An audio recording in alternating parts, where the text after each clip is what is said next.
데살로니가 전서 4장 3절에서 6절의 말씀 우리 다 함께 읽도록 하겠습니다. 시작. 하나님의 뜻은 이것이니 너희의 거룩함이라 곧 음란을 버리고 각각 거룩함과 존귀함으로 자기의 아내 대할 줄을 알고 하나님을 모르는 이방인과 같이 세욕을 따르지 말고 이 일에 분수를 넘어서 형제를 해하지 말라. 이는 우리가 너희에게 미리 말하고 증언한 것과 같이 이 모든 일에 주께서 신원하여 주심이라. 아멘. 하나님 감사합니다. 오늘도 하나님의 뜻 앞에 섭니다. 하나님의 뜻이 우리의 모든 뜻을 무너뜨리고 오직 우리 안에 남겨진, 우리 안에 세워지는 유일한 뜻이 되게 허락하여 주시옵소서. 그 뜻대로 살아가게 허락하여 주시고 그 뜻대로 이 세상 가운데에 하나님의 뜻을 선포하는 자가 되게 허락하여 주시옵소서. 오늘 이 말씀의 시간에 주의 성령으로 우리에게 이루어 주시옵소서. 예수님의 이름으로 기도합니다. 아멘. 사도행전을 다 끝냈고요.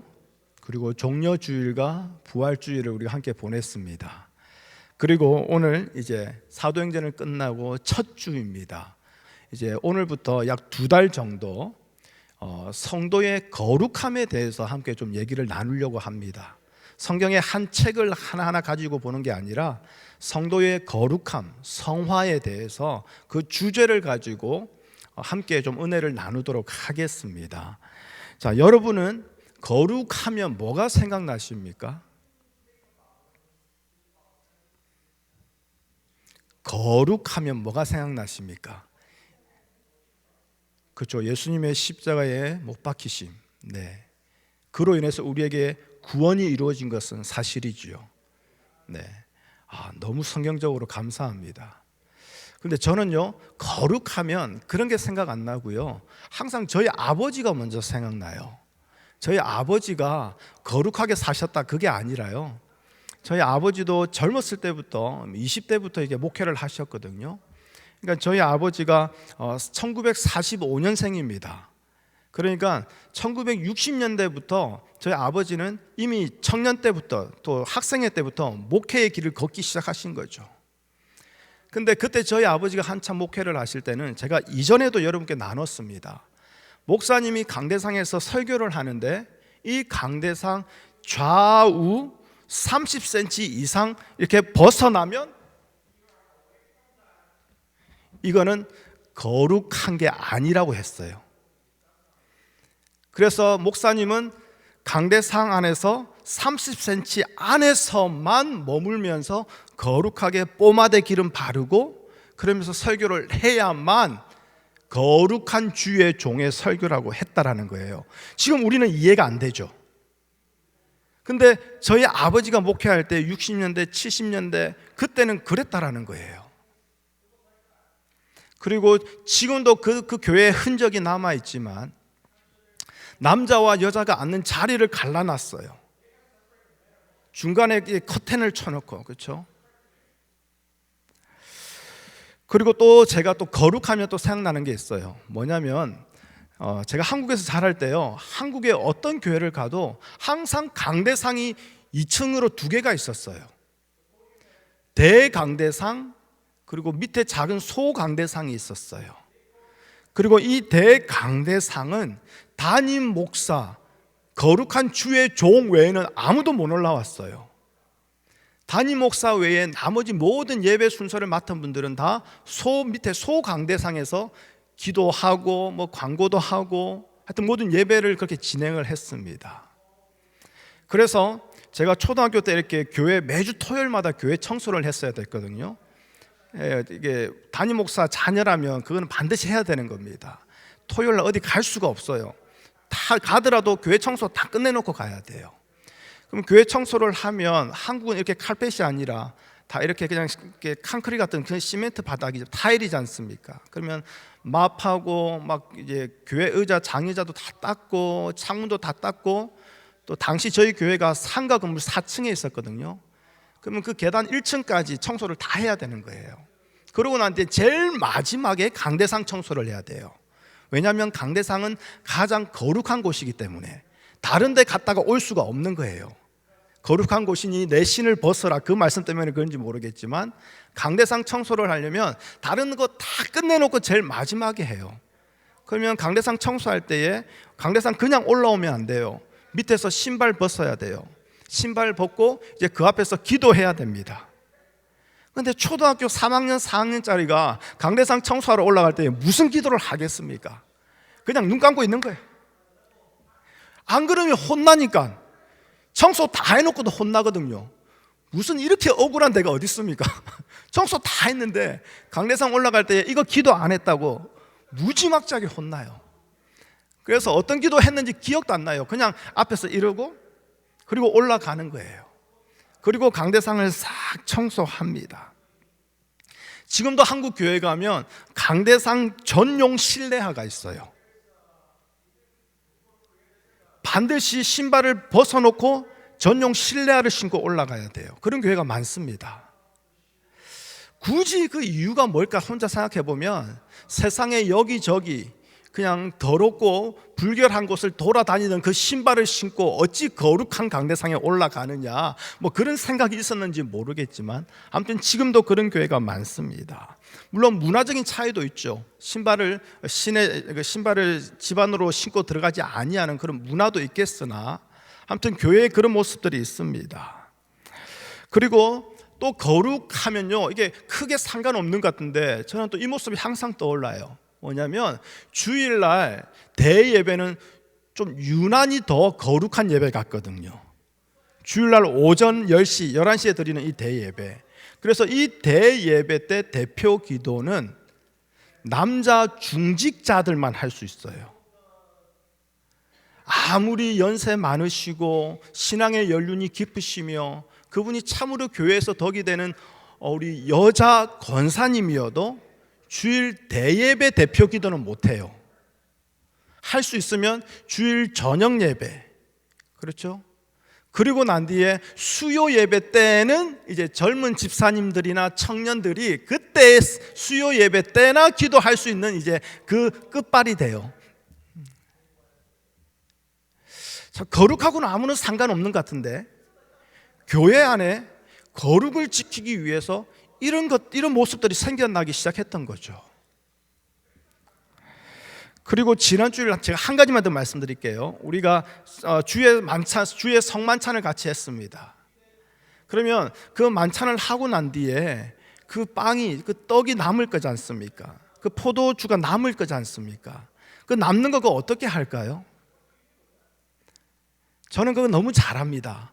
왜냐하면 만찬이 하고 난 뒤에 남은 그 빵과 그 포도주는요, 오직 거룩한 주의 종과 주의 종의 가족들만이 그걸 처리할 수가 있어요.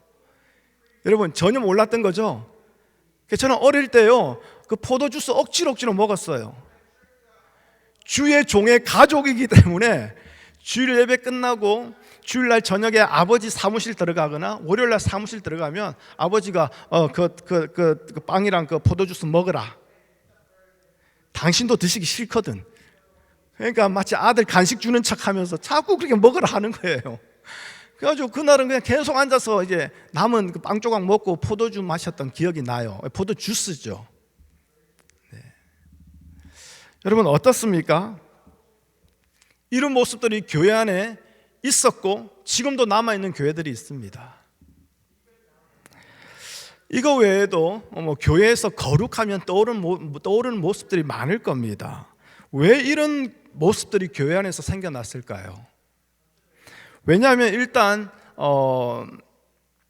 원리적으로 본다면 하나님은 구원받은 성도들에게 거룩하기를 요구하시기 때문에 그런 거예요. 일단 거기서 시작입니다. 그래서 우리 레위기 11장 45절 말씀만 보여주시겠어요? 레위기 11장 45절 말씀 함께 읽어보겠습니다. 시작. 나는 너희의 하나님이 되려고 너희를 애굽 땅에서 인도하여 낸 여호와라. 내가 거룩하니 너희도 거룩할지어다. 이미 구약에서 이렇게 말했습니다. 그럼 신약에서는요, 베드로전서 1장 15절입니다. 시작. 오직 너희를 부르신 거룩한 이처럼 너희도 모든 행실에 거룩한 자가 되라. 하나님은 분명하게 거룩하라고 요구하셨고요, 모든 행실에 거룩한 자가 되라고 하나님이 명령하셨습니다. 이 말씀에 순종하고 그대로 살고자 애쓰고 힘쓰다 보니 어쩌면 제가 앞에 말씀드렸던 교회 안에 그런 모습들이 생겨난 게 아닌가, 제가 혼자 그냥 추측해 보는 바죠. 여러분, 하나님을 믿는 성도인 우리에게 거룩은 구원의 문제와 함께 반드시 중요하게 다뤄져야 될 문제입니다. 강조되고 또 강조되어도 부족함이 없는 부분이죠. 구원받은 성도가 점차 예수 그리스도를 닮은 그 인격으로 자라가고 완성되어져 가는 이 거룩, 이것을 오늘날 교회에서는 다른 말로 성도의 성화라고 말합니다. sanctification, 그렇죠? 이렇게 홀리네스라고도 말하지만 성화라고 말하는 바로 이 단어입니다. 즉, 구원받은 자에게는 반드시 거룩이라는 그 구원의 열매가 있을 수밖에 없다라는 것이지요. 이것은 이치적으로 당연한 얘기예요. 성령이 오심으로 말미암아 구원받은 성도라면 성령이 오시기 이전과는 더 이상 같을 수가 없는 것은 당연한 거 아닙니까?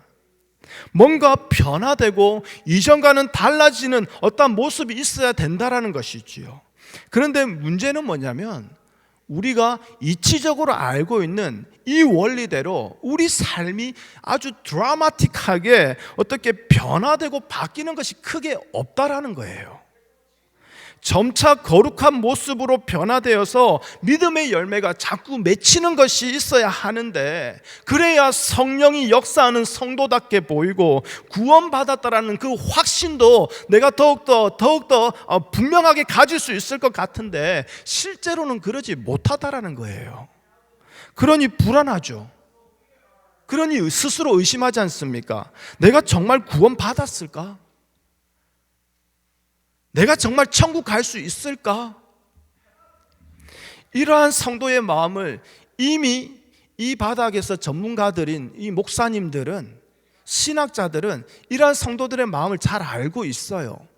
그래서 성화를 어떻게 얘기하냐면, 성화는 한 번에 이루어지는 것이 아니라 평생에 걸친 영적 훈련이다, 이렇게 얘기를 해요.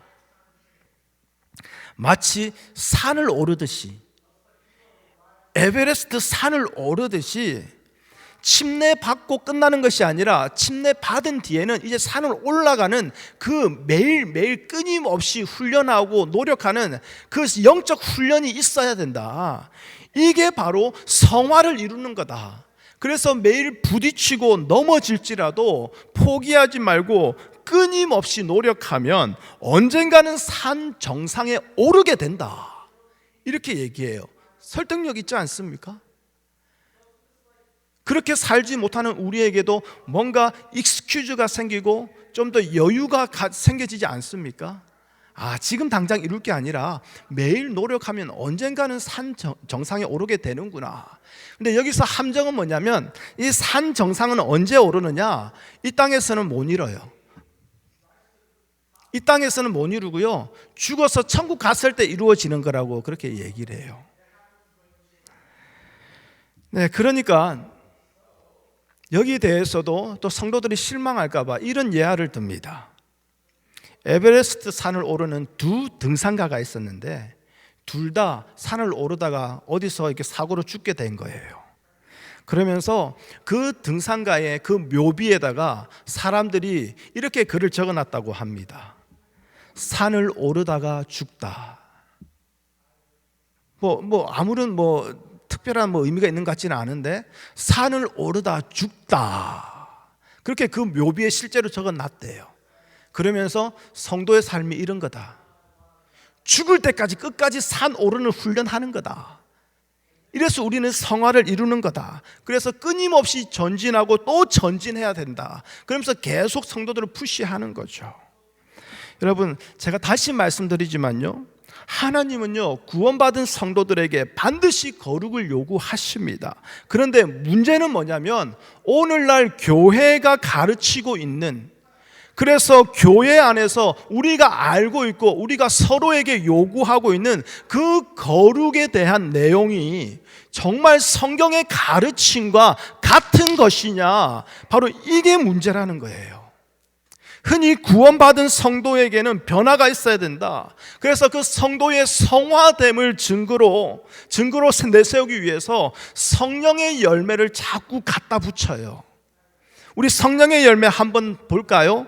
우리 갈라디아서 5장 22절에서 23절인데요. 한번 보여주세요. 우리 함께 보겠습니다. 오직 성령의 열매는 하면서 함께 읽어보겠습니다. 시작. 사랑과 희락과 화평과 오래 참음과 자비와 양성과 충성과 온유와 절제니 이 같은 것을 금지할 법이 없느니라. 여러분, 성화를 우리가 끊임없이 훈련해야 될 거로 생각하게 되면요, 사랑은 첫 번째 두목이에요.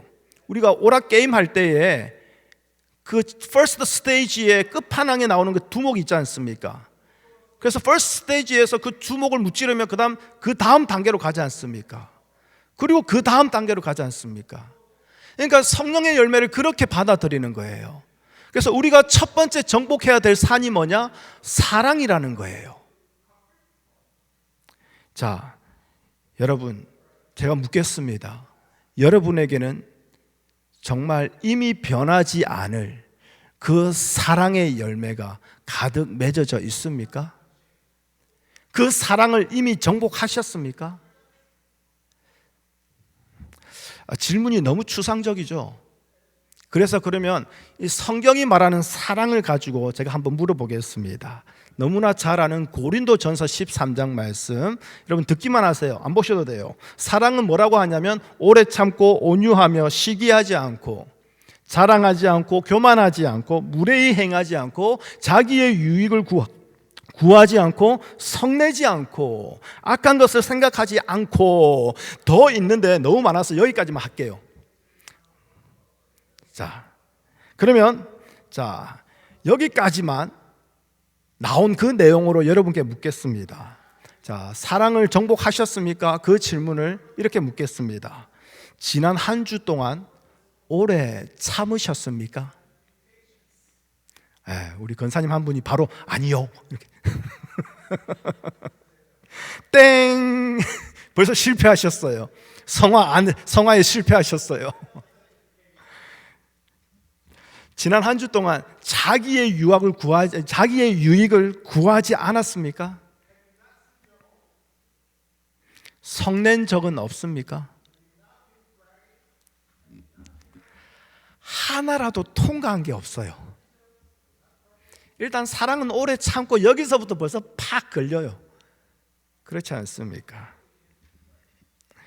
여러분, 그러니까 이 성도의 거룩을요, 이 성화됨을 오늘날 교회에서 요구하고 가르치는 것처럼 우리가 착한 사람이 되어서 선한 일을 함으로써 거룩한 삶을 이루어가는 것처럼 이해하면요, 우리에게는요 수많은 오류가 생겨나게 되버려요. 이 성화 자체가 마치 고구마 100개를 먹은 것처럼 답답하게 이해도 안 되고 나한테 이루어지는 일도 아니거든요. 그럼에도 예수 믿은 지는 오래됐고 교회 다닌 지는 오래됐으니 성화된 것처럼 주일날 하루라도 반짝 흉내는 내보려고 하지 않습니까? 그런데 그 모습이 결국 자녀들에게는 교회의 남집사와 집에 있는 남집사가 다르거든요. 교회에 있는 김집사와 집에 있는 김집사가 다르거든요. 교회에 있는 아무개 권사님과 집에 있는 권사님이 다르거든요. 그러니 자녀들한테는 이 뭐야? 나 예수 안 믿겠어. 저런 예수라면. 예수 믿는 사람이 저런 사람이면 나 안 믿겠어.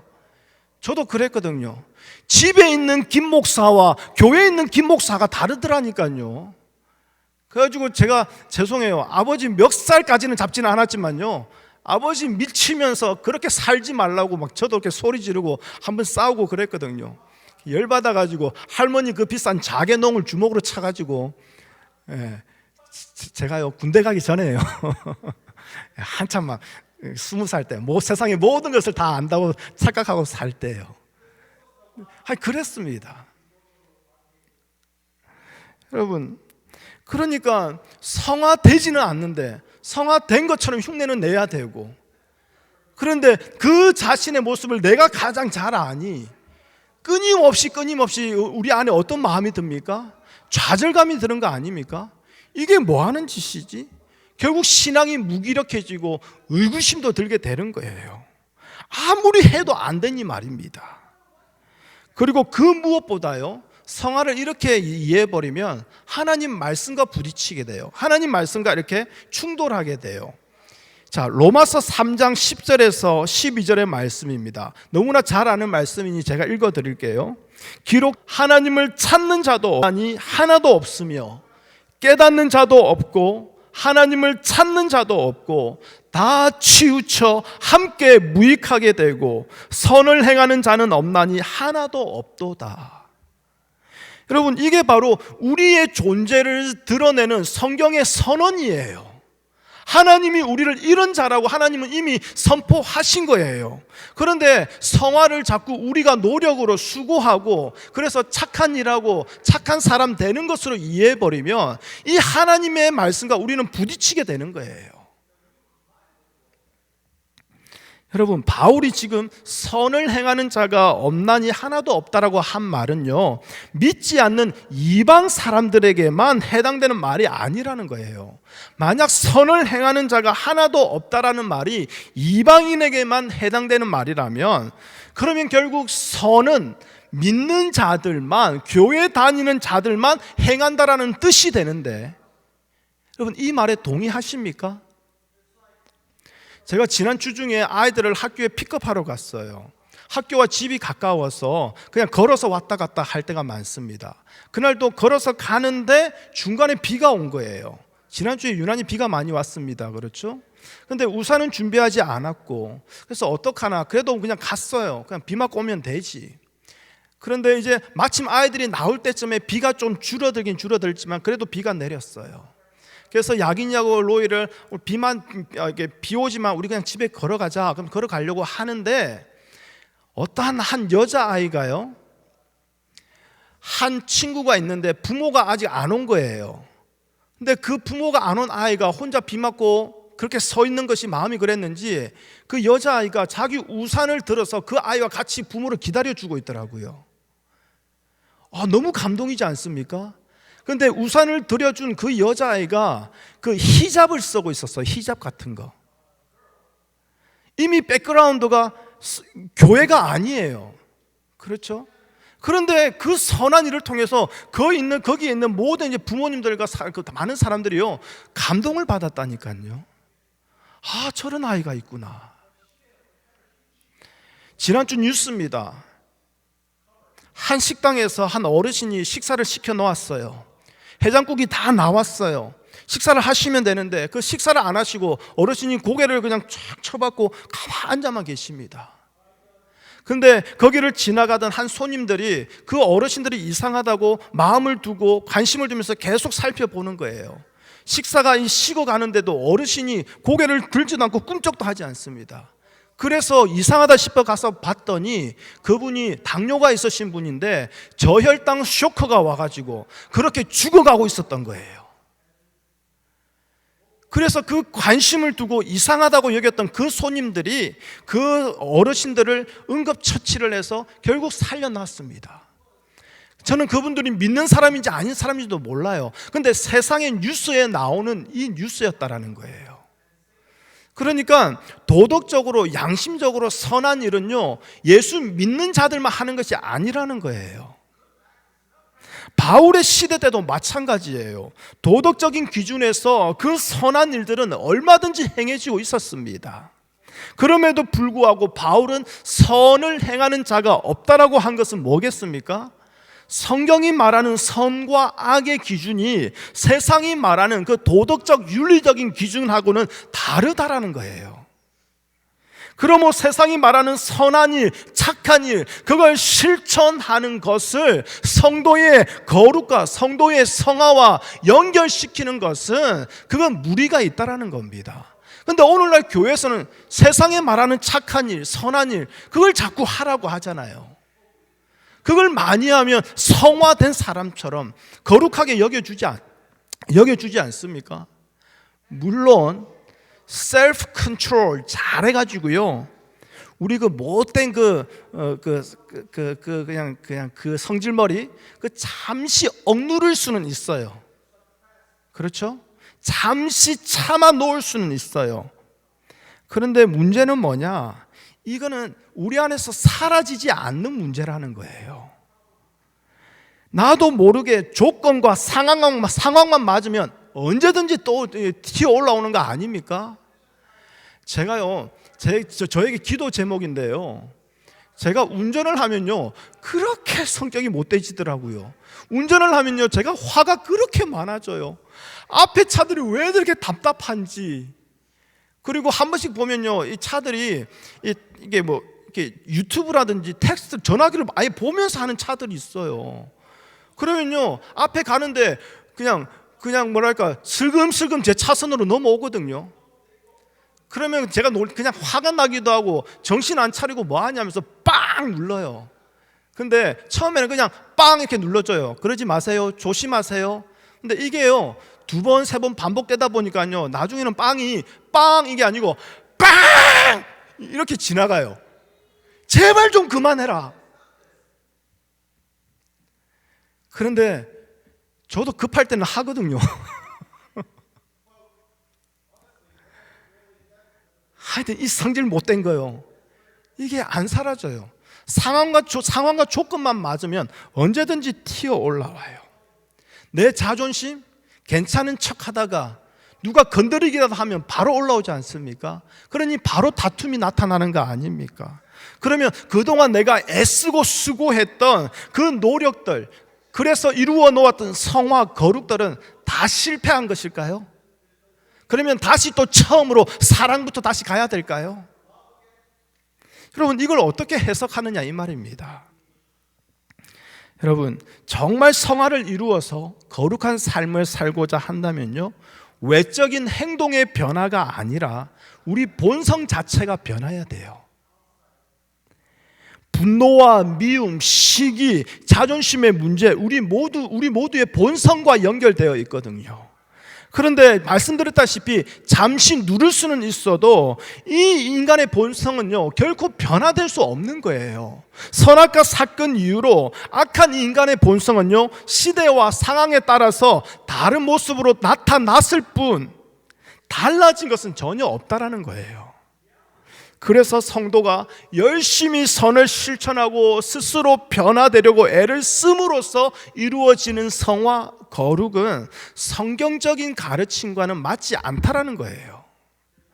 그럼에도 오늘 우리가 본문을 보면요 3절 바울은 분명하게 말합니다. 하나님의 뜻은 이것이니 너희의 거룩함이라. 그런데 이거는 바울만 얘기했을까요? 사도 베드로도 아까 우리가 보았던 그 말씀처럼 베드로전서 1장 15절 오직 너희를 부르신 거룩한 이처럼 너희도 모든 행실에 거룩한 자가 되라. 베드로도 똑같이 얘기해요. 모든 행실이 거룩할 것을 나타내는 것, 이게 바로 하나님의 뜻이다. 이처럼 모든 행실에 거룩한 자가 되라, 이것을 곧 성화될 것을 요구하는 것처럼 우리는 그렇게 이해한다라는 거죠. 그런데 제가 다시 거듭 말씀드리지만 행실에 거룩한 자가 되어라는 이 말씀이 과연 세상이 말하는 도덕적이고 윤리적인 착한 일, 선한 일, 그거 실천하라, 그 의미인가? 그걸 다시 물어야 되는 거예요. 만약 거룩한 행실이요 도덕적이나 윤리적인 것과 연관이 되는 것이라면 앞서 말한 것처럼 믿지 않는 자들도 도덕과 윤리적인 삶으로 거룩하게 살 수 있다라고 우리가 인정을 해줘야 돼요. 그렇지 않습니까? 예수님을 몰라도, 예수님을 믿지 않아도 거룩을 이룰 수 있다라는 말이 가능해지는 거예요. 예수님을 몰라도 하나님의 뜻을 이룰 수 있다라는 말이 가능해지는 거예요. 이건 어디까지 가는가? 예수님 몰라도 구원까지 이룰 수 있다는 것이 가능해지는 거예요. 여러분, 본문을 보면요, 바울은 성도의 거룩을 뭐라고 얘기합니까? 음란을 버리고 거룩과 존귀함으로 자기 아내를 대하고 이방인과 같이 세욕을 따르지 않고 형제를 해하지 않는 것으로 말해요. 자, 이것이 지금 성도의 거룩한 삶이라는 거예요. 이처럼 바울이 말하는 이 거룩한 삶은 일단 겉으로 보면 세상이 말하는 아주 도덕적이고 윤리적이며 지극히 상식적인 것과 연결되어 있는 것처럼 보입니다. 음란이나 세욕, 그리고 다른 사람을 해하지 않는 거, 이건요 누구나 당연히 여기는 선한 삶입니다. 도덕적으로도 인정받을 수밖에 없는 삶이에요. 그런데 바울이 말하는 이 거룩의 모습에는요 한 가지 특이한 것이 있어요. 그게 뭘까요? 그게 뭐냐? 소위 오늘날 교회에서 말하고 가르치는 성도의 그 인격의 변화, 성도의 그 성품의 변화, 그것을 언급하고 있지 않다라는 거예요. 성도의 인격이나 성품에 대해서는 단 한마디도 말을 하지 않고 있습니다. 오히려 사도 바울이 여기서 하나님의 뜻이니 너희는 거룩하라 하면서 사랑과 희락과 화평과 오래 참음과 자비와 양선 등등 그렇게 성령의 열매를 말한다면, 아, 그렇구나, 우리의 성품이, 우리의 인격이 변해야 됐구나, 그렇게 이해할 수는 있겠는데 바울은 그걸 하나도 언급하지 않고 대신 음란을 버리라고 말합니다. 거룩과 존귀로 아내를 대하고 형제를 해하지 않는 것, 이게 거룩이라고 말하고 있다는 거예요. 그러면 바울은 도대체 어떤 의미에서 성도의 거룩을 말하고 있는 것이냐? 여러분, 당시 이 편지를 보내는 그 데살로니가에는요 우상을 섬기는 신전들이 많았습니다. 근데 그 중에서도 특히 대표적인 신이 누구냐? 아름다움의 신, 미의 신, 사랑의 신, 바로 아프로디테를 섬기는 그 큰 신전이 그 중간에 자리하고 있었어요. 여러분, 이 아프로디테는요 흔히 우리가 사랑의 신, 미의 신 그렇게 얘기하는데, 여기서 말하는 그 사랑의 신, 그 사랑이라는 것은 그냥 남녀 간에, 사람 사이에 어떤 연애하는 감정의 사랑을 말하는 게 아니에요. 그것을 뛰어넘어서 세상의 우주의 모든 만물들이 서로 끌어당기는 그 사랑의 힘을 말하는 거예요. 서로 이끌어 당겨서 거기서 서로가 합쳐져서 새로운 것을 만들어내는, 그래서 이게 결국 어디까지 이어지느냐? 풍요와 다산까지 나가는 거예요. 아프로디테라는 이 여신을 잘 섬기면 우리 삶이 풍요로워지고 자녀가 많아지는 그 축복까지 받게 되는 것으로 이어지는 거예요. 그런데 이 아프로디테, 이 여신을 섬기는 그 제사 중에 한 순서가 있어요. 오늘 우리가 예배 드리면 찬송하고 기도하고 이런 순서가 있다시피 이들도 그 제사 드리는 순서가 있었는데, 그 순서 중에 한 개가 뭐냐? 바로 신전에서 일하는 여사제들과 성적인 관계를 갖는 거예요. 또는 그 신전에서 하이어한, 고용한 창녀들과 그 신전에서 성적인 관계를 갖는 거예요. 그러니까 이게 아프로디테 그 신전에서 다른 여인과 성적인 관계를 맺는 것이 그들에게는 음란이 아니었다라는 거예요. 그들에게는 이게 신앙입니다. 이게 믿음의 행위예요. 열심히 믿는 그들의 삶의 헌신이었다라는 거예요. 여러분, 이게요 데살로니가에서 전반적으로 행해지고 있는 그들의 종교의 삶의 모습이었다라는 거예요. 그런데 이러한 사람들이 우상을 버리고 예수님을 믿게 되었다고 할 때에, 지금 평생에 그렇게 살아왔고 그것이 아무렇지도 않은 그 동네에서 다른 여인과 성적인 관계를 맺는 그 생활도 다 버렸을까요?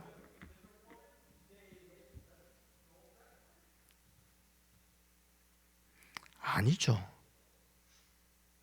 아니라고 하는데 다들 수긍합니다. 나부터 그렇거든. 지금까지 그 누구도 그것을 죄라고 말하는 사람이 없었어요.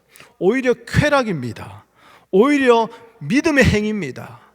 그래서 그들의 삶의 자연스러운 한 부분입니다. 모두가 당연시 여겼기 때문에 예수를 믿은 후에도 그런 생활은 계속되어졌다라는 거예요.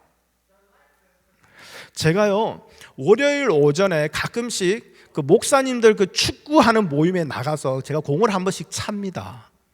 참 재밌습니다. 그러고 난 뒤에 거기는 이렇게 우리 침례교 목사님만 오시는 게 아니라 이 메릴랜드 이쪽의 지역에 계시는 뭐 여러 목사님들이 교단 상관없이 그냥 오셔서 함께 공을 차고 교제를 나누고 합니다.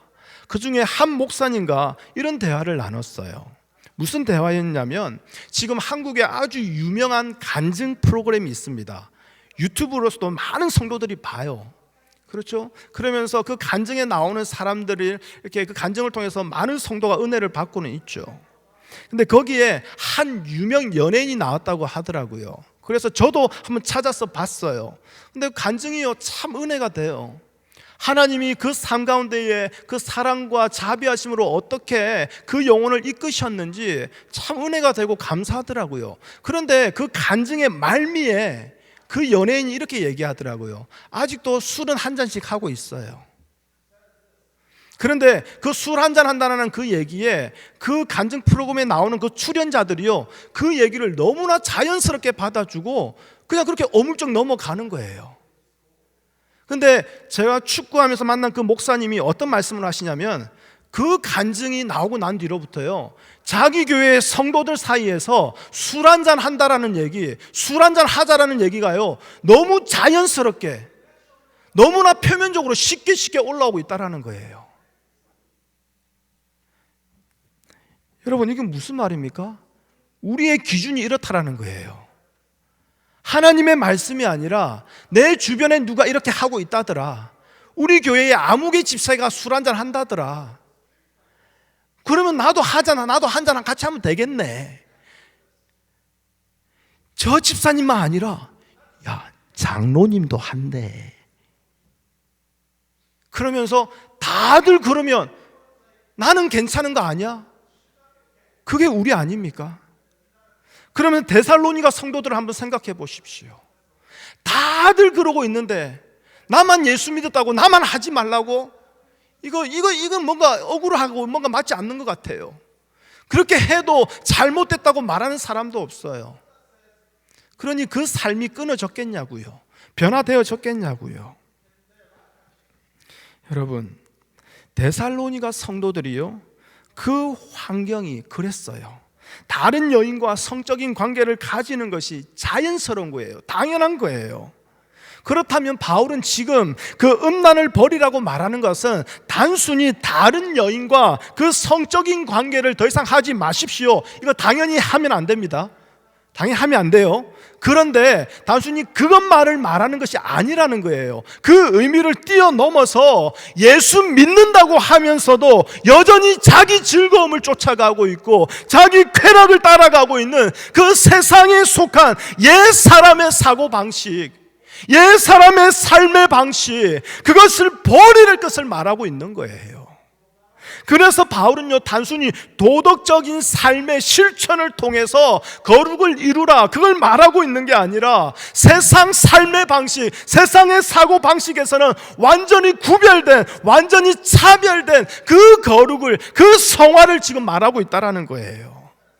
우리 로마서 12장 1절에서 2절 말씀 우리 한번 보여주세요. 다 같이 읽겠습니다. 로마서 12장 1절에서 2절 시작.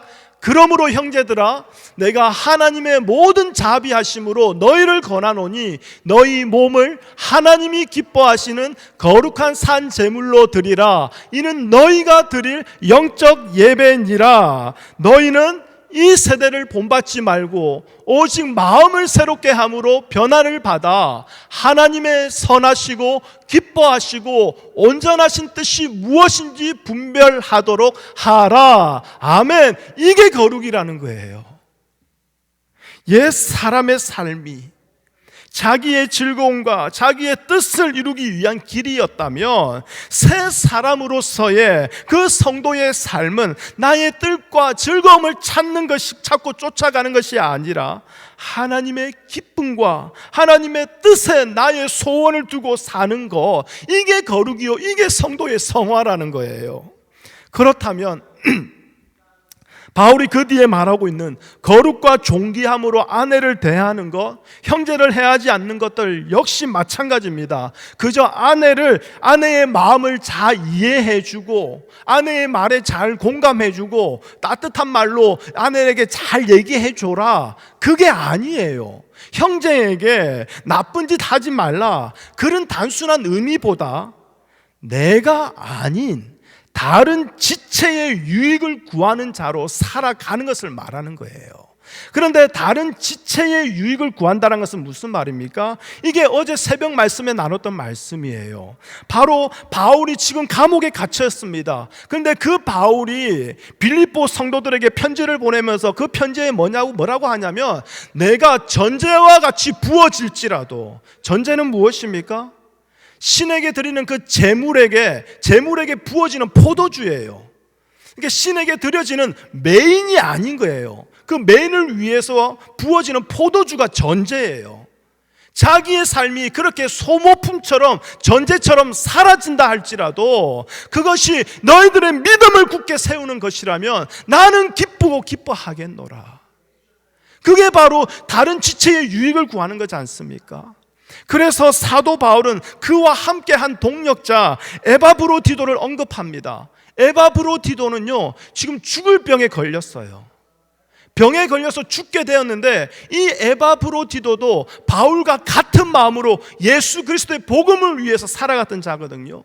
그러니까 이 에바브로디도가 무엇을 근심하냐면, 자기의 죽을 병 때문에 근심하는 게 아니라 자기의 병듦을 알게 된 그 빌립보 교회 성도들이 혹시 시험 들까봐, 혹시 하나님에 대해서 의심할까봐, 혹시 그들의 믿음이 흔들릴까봐, 그로 인해서 에바브로디도가 근심하였다라고 말하고 있어요. 그게 뭡니까? 바로 다른 지체의 유익을 구하는 모습 아닙니까? 그들의 삶의 가장 중요한 것은 내 혼자서 예수 잘 믿어 천국 가는 게 아니라 하나님이 나를 보내신 그 공동체, 그 지체들과 함께 주의 성전으로 지어져 가게 되는 것, 믿음으로 연결되어 그 지체의 믿음을 돌아보고 서로 무난하며 서로 안부를 전하고, 그래서 함께 예수 그리스도의 기쁘신 뜻을 세우는 것, 그것이 그들의 삶의 우선순위였고 삶의 전부였다라는 거예요. 여러분, 이러한 거룩한 행실을 우리 안에서 행하셔서 가능하게 하시는 분이 바로 하나님이십니다. 그 하나님이 오늘 우리에게 주의 성령을 보내셔서 이 일을 우리 가운데 이루고 계신다라는 거예요. 여러분, 그래서 성도인 우리가요, 이 세상이 사는 것처럼 살지 않게 되고요, 세상과는 다른 가치관을 가지고 진심으로 하나님이 베푸신 은혜와 사랑을 가장 존귀한 은총으로 여기면서 하나님의 기쁨을 위한 삶을 살고자 소원하는 것이 거룩이라면, 이러한 거룩을 성도의 성화라고 한다면 이 성화는 오늘 우리에게 가능한 일이라는 거예요. 오늘 하나님이 우리 가운데 이루고 일하고 계시는 하나님의 일하심이라는 거예요. 여러분, 다시 기억하십시오. 산을 오르듯이 우리가 죽을 둥 살 둥 훈련해서, 그래서 끊임없이 애써서 우리의 수고로 이루어지는 것이 성화가 아니라 오직 말할 수 없는 탄식으로 지금도 간구할 바를 알지 못하는 우리를 위하여 중보하고 계시는 그 성령의 역사로 말미암아 우리 안에 이루어지게 되는 것, 이것이 바로 성화라는 거예요. 성도의 거룩이라는 거예요. 하나님은요, 우리를 세상에서 구별하여 내셨습니다. 그리고 생명에 속한 자가 되게 하셨어요. 따라서 성도인 우리에게서 나타나야 하는 것은 바로 이 구별의 모습이라는 거예요. 이 구별의 모습이 뭐라고요? 세상과는 다른 뜻, 다른 가치를 가지고 살아가는 것, 그래서 세상에서 존재하며 살아가지만 이 세상에 속하지 아니하는 것, 하나님 나라의 사고방식으로 이 땅을 살아가는 것, 그게 바로 성도의 거룩이요 성화라는 겁니다. 여러분, 이 성화가 내가 나중에 천국 가서 완전해지는 것이 아니라 오늘 이 순간 예수 그리스도의 은혜와 사랑으로 함께 하심으로 우리는 성화된 성도로 살아갈 수 있다라는 겁니다. 기도하겠습니다. 주님 감사합니다. 하나님의 뜻은 이것이니 우리의 거룩함이라고 말합니다. 예수 믿는다고, 교회 나온다고 그저 그냥 거룩한 자라고 스스로 여겨버립니다. 그런데 이전의 삶이 끊어지지 않습니다. 세상의 삶이 포기되어지지 않습니다. 나의 유익을 구하고 모든 것이 내가 중심이 되어서 판단되어지고 나의 즐거움과 나의 편안함이라면 그것이 하나님의 은혜며 하나님의 사랑이라고 말하는 지극히 옛 사람의 모습이 우리 속에서 사라지지 않습니다. 주님, 오늘 말씀을 통해서, 성령을 통해서 이 말씀을 깨닫게 하신 주님, 오늘 다시 한 번 더 주님 앞에 엎드리오니 주의 성령으로, 주의 은혜로 옛 사람을 모두 무너뜨려 주시고 주 안에서 새롭게 된 자로서 하나님의 은혜와 사랑을 구하고 하나님 나라의 사고방식으로 이 땅을 살아가며 거룩한 자로, 구별된 자로 하나님 나라를 선포하며 살아갈 수 있게 축복하여 주시옵소서. 예수님의 이름으로 기도합니다. 아멘.